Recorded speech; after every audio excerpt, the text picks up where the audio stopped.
Hey, how's it going everyone? Welcome to Shifting Lanes. My name is Hanson. Thanks for tuning into the video. And for this one, you find me sitting in the 2022 Hyundai Veloster N with dual clutch transmission. This is now the only Veloster you can buy from Hyundai because they've killed off the 5 other Veloster trims, like the base 2.0 trims, the R-Spec, the Turbo, and the Ultimate models. So pricing wise, there's no real variety aside from transmission and some accessories. So the Veloster Ns start at $32,500, and for $1,500 more, you can get the 8-speed wet dual clutch transmission. If you're trying to decide to go with a manual or a dual clutch transmission, I have a video on that comparing my 2020 Veloster N to the 2021 model year, and you can see it up here.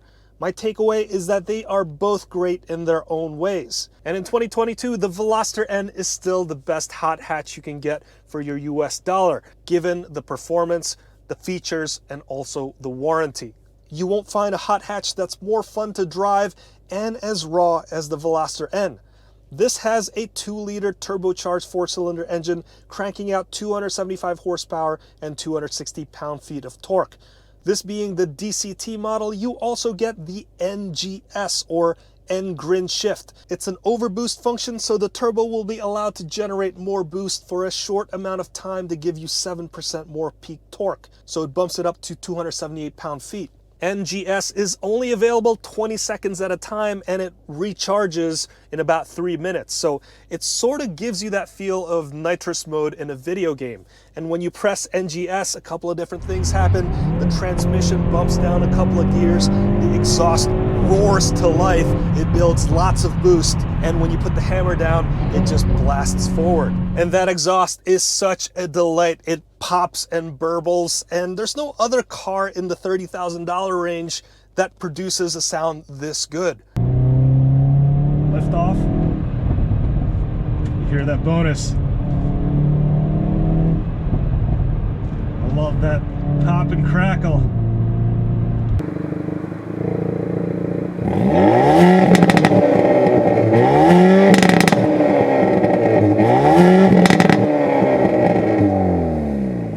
Normally you have to get an aftermarket exhaust and a tune, but this is all from the factory. Seriously, take it for a test drive and let it rip because this thing is so much fun to hear. Now the handling is also one of the gems of the Veloster N. The steering has a really great feel to it, and you can adjust the steering damping from normal to sport and to sport plus.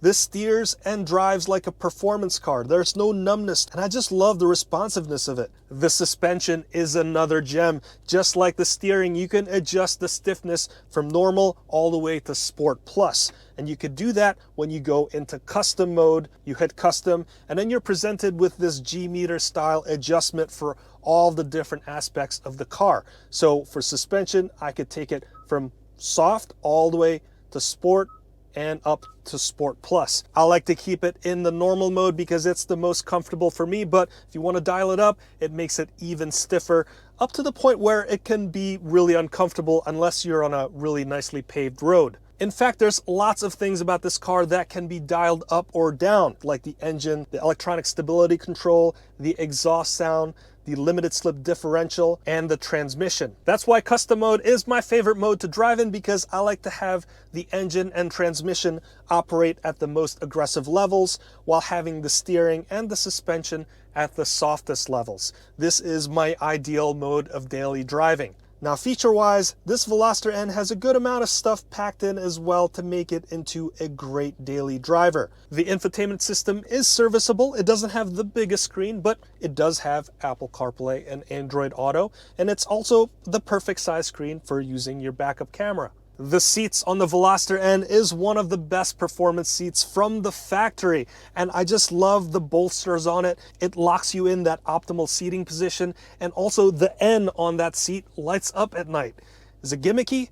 Of course, but does it make me feel all tingly inside when I look at it at night? Hell yes. Safety-wise, this thing is so much better than my 2020 Veloster N. This thing has blind spot monitoring system and rear cross traffic alert. It also has a lane keeping system, and as long as the roads are clear and the conditions are right, it actually works really well. It can kind of steer itself. The one thing it doesn't have is adaptive cruise control. It just has regular cruise control, and that's totally fine by me. What's not so great is the limited amount of space. The back seats are relatively cramped compared to other hot hatches, and the cargo area isn't all that generous.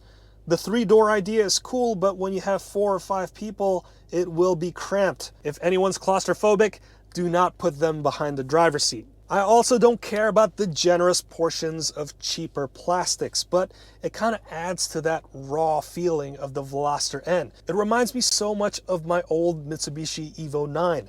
It was raw and unrefined. It had great steering, great feedback. It had a great 5-speed manual transmission, awesome Recaro seats, but the rest of the interior was garbage. Now, the other reason why the Veloster N is the best hot hatch for your money is the warranty. Hyundai has that kick-ass powertrain warranty, 10 years and 100,000 miles, especially considering how modern cars are becoming more electronic now, and it's becoming more difficult to repair for the typical DIY person. For example, the dual clutch transmission. I don't know the long-term reliability of this thing or its internal components, so having that warranty will put me more at ease. And personally, I have a 2017 Hyundai Tucson that has a 7-speed dry dual clutch transmission, and that has been acting a little wonky. It hesitates, and it's also a bit sluggish to deliver power. So I plan on taking it in for inspection, and if there's any issues, the powertrain warranty should technically cover it. So the performance, features, and warranty are the reasons why the Veloster N is the best bang for your buck when it comes to hot hatchbacks. Another one worthy of your attention is the Mazda 3 hatchback turbo, which I've also reviewed. That car feels much more grown up and refined than this Veloster N. And it has a delightful 2.5-liter turbo engine that makes 250 horsepower and 320 pound-feet of torque. That Mazda 3 drives very well and has an interior that feels so upscale for the money, which is around the same price as this Veloster N. Of course, you can't ignore the Mark 8 Volkswagen GTI and the Mark 8 Golf R. I haven't had the opportunity to drive them yet, so I may change my mind once I do, but looking at the specs and the pricing, I still think the Veloster N is the best budget hot hatch and is still the one you should get. So with that said, let's go take this thing for a drive.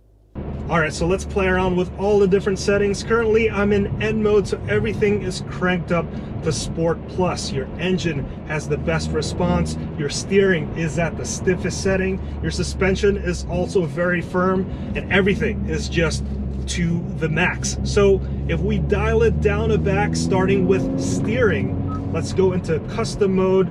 So let's dial back the steering. If it goes into normal, then the steering gets lighter again, and this is my preferred way of daily driving this thing because I don't really like to put too much steering effort when I'm just going from A to B. But when I am trying to carve back roads, yeah, let's go to the stiffest setting. The same goes with suspension. Currently, I'm just bouncing around in here because the suspension is on full stiff. Let's just dial that back down to normal. Now I feel like there's much more comfort in here. This is the best way to go. But personally, I like to keep all the other settings maxed out. The engine, the transmission, the limited slip diff, and also the exhaust sound. Now, speaking of the exhaust, this is at the Sport Plus mode. So when you are lifting off throttle, you could really hear those pops and crackles. But if you're trying to go drive around town where there's a lot of people, we could dial it back down a little bit and this will go back into normal. It's quiet, it's not going to pop and crackle, you're not going to make those gunfire sounds as you bang through the gears. This is the good neighbor mode. But when you find that tunnel, just crank it all the way up. Yeah, love that sound. Well, there you have it. I want to thank you so much for tuning in and watching all the way till the end. If you've learned something, please consider hitting that like button. And if you haven't already, please hit that subscribe and that notification bell so that you can be notified anytime we make a new video. We'll wrap it up right there. My name's Hanson. This has been the 2022 Hyundai Veloster N with dual clutch transmission, and I'll see you next time.